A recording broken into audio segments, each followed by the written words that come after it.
Ton കണക്കിന് ഭാരം വരുന്ന കല്ലുകൾ ഉപയോഗിച്ച് പുരാതന ക്ഷേത്രങ്ങൾ നിർമ്മിച്ചു. ഇതിൽ ഏറ്റവും ഇൻട്രസ്റ്റിംഗ് ആയ കാര്യം എന്താണെന്നറിയാവോ? അന്നത്തെ കാലത്ത് ഇലക്ട്രിസിറ്റി ഉണ്ടായിരുന്നില്ല, സിമെന്റ് ഉപയോഗിച്ചിട്ടില്ല. ടൺ കണക്കിന് ഭാരം വരുന്ന കല്ലുകൾ എങ്ങനെയാണ് ഒന്നിനു മീതെ ഒന്നായി അടുക്കി വെച്ചത്, ഏത് ടെക്നോളജിയാണ് ഉപയോഗിച്ചതെന്നൊരു ഐഡിയ പോലും നമുക്കിന്നില്ല. ചില കാര്യങ്ങളൊക്കെ വളരെ ഡീപ്പായി ഒബ്സർവ് ചെയ്ത ശേഷമായിരിക്കും ഈ പുരാതന ക്ഷേത്രങ്ങൾ എവിടെ നിർമ്മിക്കണമെന്ന് തീരുമാനിക്കുന്നത്.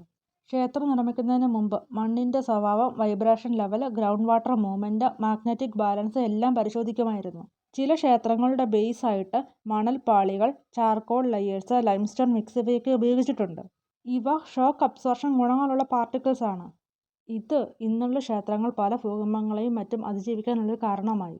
നിങ്ങൾക്കിത് അത്ഭുതമായി തോന്നാം, പക്ഷെ ഗവേഷകർ വരെ പറയുന്നു ചില പുരാതന ക്ഷേത്രങ്ങൾ ഭൂമിയുടെ മാഗ്നറ്റിക് ഗ്രിഡ് പോയിന്റിലാണ് നിർമ്മിച്ചതെന്ന്. ഏതൊരു ക്ഷേത്രമായാലും ശ്രീകോവിൽ ഏറ്റവും മാഗ്നറ്റിക് ശക്തിയുള്ള ഭാഗത്തായിരിക്കും വരിക.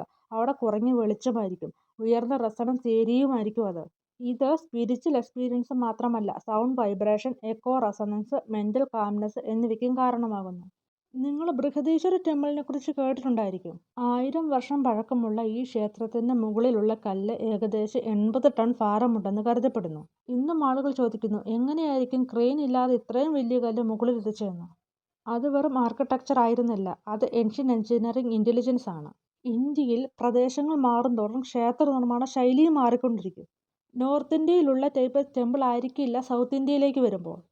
കേരളത്തെക്കുറിച്ച് പറയുകയാണെങ്കിൽ, കേരളത്തിൽ പണിയുന്ന ക്ഷേത്രങ്ങൾ മഴയെ പരിഗണിച്ചാണ് രൂപകൽപ്പന ചെയ്യുന്നത്. ചെരിഞ്ഞ മേൽക്കൂരയായിരിക്കും, വുഡൻ ഫ്ലെക്സിബിലിറ്റി ആയിരിക്കും, കോപ്പർ റൂഫിംഗ് ഉണ്ടായിരിക്കും, നാച്ചുറൽ ഡ്രെയിനേജ് സിസ്റ്റവും ഉണ്ടായിരിക്കും. ഈ രീതിയിലുള്ള നിർമ്മാണം മൂലം ഹെവി മൺസൂണിന് പോലും ഒരു കുഴപ്പവുമില്ലാതെ ക്ഷേത്രങ്ങൾ നിലനിൽക്കും.